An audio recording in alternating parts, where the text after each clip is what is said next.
On October 13th, 1917, nearly 70,000 people gathered in a rain-soaked field near Fatima, Portugal.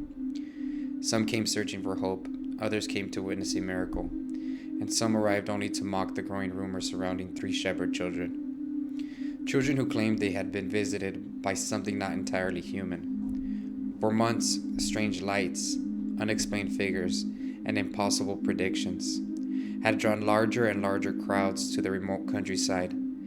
But what happened that day would become one of the most documented mass sightings in human history, and more than a century later, none of them could fully explain what they saw. But the story didn't begin that day.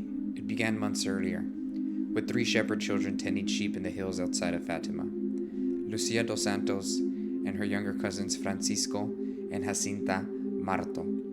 They claimed they had encountered something strange in the countryside. At first, it was not a woman, not an angel, but a figure suspended in the air, described as translucent, brilliant, and almost human. The children said the being did not move normally. It simply hovered above the trees, silent, watching, and when it spoke, the air itself seemed to change. At first, adults dismissed the stories as childish imagination, but the experiences continued. Month after month, the children returned to the same place, and each time, larger crowds followed. Then came the figure the children would remember most clearly, a woman appearing above a small holm oak tree, radiating light so intense they claimed it hurt their eyes. She spoke softly. She asked the children to return on the 13th day of each month, and she promised that in October, everyone would see. Word spread quickly through Portugal. Some believed the children immediately. Others accused them of lying. Priests questioned them. Government officials threatened them. But still, the crowds continued to grow. By the time October approached, thousands were already traveling to Fatima, hoping to witness the impossible for themselves. As the story spread, pressure on the children intensified. Villagers accused them of inventing the encounters for attention. Others feared the events were dangerous or even demonic. Despite their age, the children were questioned repeatedly by adults demanding answers they could barely explain themselves. And yet their descriptions remained remarkably consistent. The same location, the same figure, the same instruction to return. According to later testimony, the encounters often left the children physically exhausted. Lúcia claimed there were moments when speaking became difficult afterward, as though the experience itself drained them, not simply emotionally but physically. And even as crowds grew larger around them, the children themselves often appeared frightened by what they were witnessing. On the morning of October 13th, 1917, the rain had already begun to fall. Thousands gathered in the muddy fields outside of Fatima. Some prayed, some laughed, some came only to expose what they believed was a hoax. But despite the cold and the storm, they waited for hours. Nothing happened. Then, shortly after noon, the clouds began to break apart. Witnesses described a strange luminous object appearing in the sky. Some called it a glowing disc. Others described it as a sphere of silver light, spinning silently above the crowd. Then the object began to move. Not naturally, not like the sun. It zigzagged violently through the sky, descending towards the earth. People screamed. Many fell to their knees in prayer. Some believed the world was ending. And then, just as suddenly as it appeared, it stopped. Witnesses later described scenes of absolute panic. Some cried openly. Others fell face first into the mud praying for forgiveness. Parents clutched their children tightly, convinced they were witnessing the end of the world. But not everyone described the event the same way. Some reported seeing a spinning silver disc. Others described only shifting light and color moving across the clouds. A few claimed they saw nothing unusual at all. And yet, despite the differences in interpretation, thousands of people present that day agreed on one thing. Something happened above the field of Fatima. Something they could not explain. When the phenomenon ended, many witnesses claimed something else had changed. Their clothes, which had been soaked for hours of rain, were suddenly dry.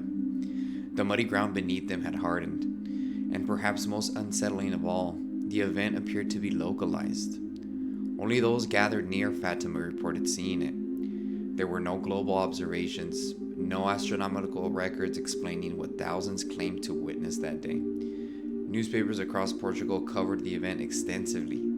Even skeptical journalists who arrived expecting to debunk the story described seeing the same strange phenomenon. But for the three children at the center of it all, life would never return to normal.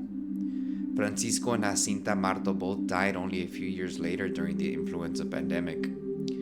Lúcia dos Santos lived much longer. She eventually became a nun and continued speaking about the encounters for decades. According to Lúcia dos Santos, the encounters were not only visual. She claimed the figure communicated with the children directly, delivering messages about suffering, war, prayer, and future events humanity had not yet experienced. Over time, these accounts became known collectively as the secrets of Fatima. The messages were later documented, investigated, and preserved by the Catholic Church during its official inquiry into the events. One message in particular, later known as the Third Secret of Fatima, was kept hidden from the public for decades. When the Vatican eventually revealed the secrets years later, it described a symbolic vision involving destruction, suffering, and the assassination of a religious figure many believe represented the Pope. But not everyone accepted the official explanation. Some researchers and believers argue that parts of the message may still remain hidden, or that the full meaning of the secret was never completely revealed to the public. Some believers later connected the messages to major historical events that unfolded in the years after the sightings, including revolution, global conflict, and mass human suffering across Europe. More than a century later, the events of Fatima remain deeply conversational. To believers, it was a divine miracle, a message from heaven witnessed by thousands. But others continue searching for different explanations. What makes the event so unusual is not only the number of witnesses, but the descriptions themselves. A luminous object visible in the sky, erratic motion, abrupt directional changes, a phenomenon experienced only by a specific group of observers. Today, those descriptions sound strangely familiar. Modern UAP encounters often include reports of glowing orbs, objects moving without visible propulsion, and experiences described as deeply psychological or even spiritual. In recent years, individuals such as Chris Bledsoe, author of the book UFO of God, have described encounters involving luminous orbs, non-human entities, missing time, and deeply spiritual experiences connected to light. According to Bledsoe, his encounters began after a series of glowing objects appeared near his home in the woods of North Carolina.